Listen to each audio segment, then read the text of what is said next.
I've simply come here because of the commitment to free speech that Arwa had for this event. I know you have totally opposite views to me, but I know that people may step into the field of inviting me somewhere without realising what it's going to face. So I'm fully aware of the backlash you would have faced, but I congratulate you on your defence of free speech, and that's the reason why I've come tonight. Don't cut this part. Stephen, there is a crowd outside rioting against you tonight, and without the protection and generosity of a Muslim Palestinian president and a mostly South Asian executive committee, you would be quite literally cooked. Have you in it as well? I don't mind taking out the lot of you, mate. I don't mind. It's not a problem. Both of you gentlemen, He just said he doesn't mind taking us out. So we have a Muslim... Must be taken. A threat to take out people on the other side is unacceptable and should be dealt with by the judge. Well, if you have a large and rapidly growing group of people whose beliefs are antithetical to Western beliefs, at some point there will be a reckoning. That they will try to implement their views, and those who oppose it will oppose it, and that's what you call civil war.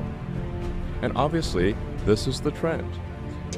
Let's do it. 43% of British Muslims supported the introduction of Sharia, not British law, Islamic law. 53% prefer to send their children to school with strong Muslim values, suspicious perhaps of Western ones. Maybe, I don't know. 44% of schools should be able to insist on face coverings. Does this sound like a community which seeks integration? Do we have a right to be suspicious of those who reject our values and the societal norms of their host country? 24% sympathised with violence organised by groups to protect their religion. That's what the Muslims say. And 31% thought that it was acceptable to keep more than one wife, illegal in Britain, but fine in Sharia apparently, and 35% believe that the Jews have too much power in the UK, 52% compulsory halal. I could go on and on and on and on. But most important to me is the free speech of this. So, let's get this out, shall we? 78% of British Muslims believe that no publication should publish pictures of Muhammad. An overwhelming majority. That rises to 87%. That's 9 out of every 10 Muslims that are walking the streets today in a country which absolutely abandoned blasphemy laws. Suspicion is not strong enough a word. The West should resist Islam in the strongest terms on free speech grounds alone. So here we are with this cartoon. Is this a picture of Muhammad? This might be a picture of Muhammad. Did I cross the line?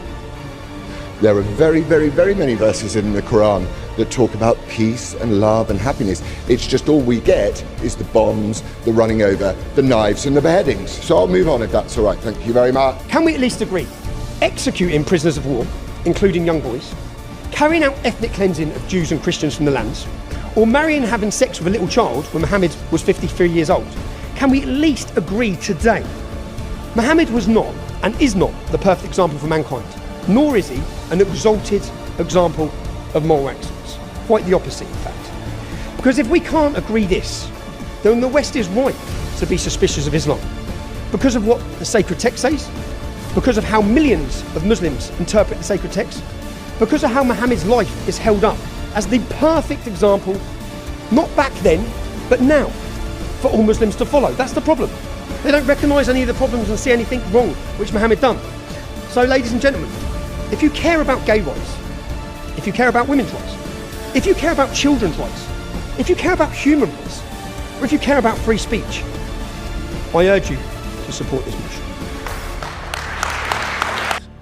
It's just normal people. It's just normal people, and here are the principles. And tell me which of these sound terrible. That we should have secure borders. That we should have safe cities. That we should have sensible spending. Which of those three are far right fringe? And I would like to just admonish you and the media for the absurd characterization of the far right. It is false and misleading and nonsense.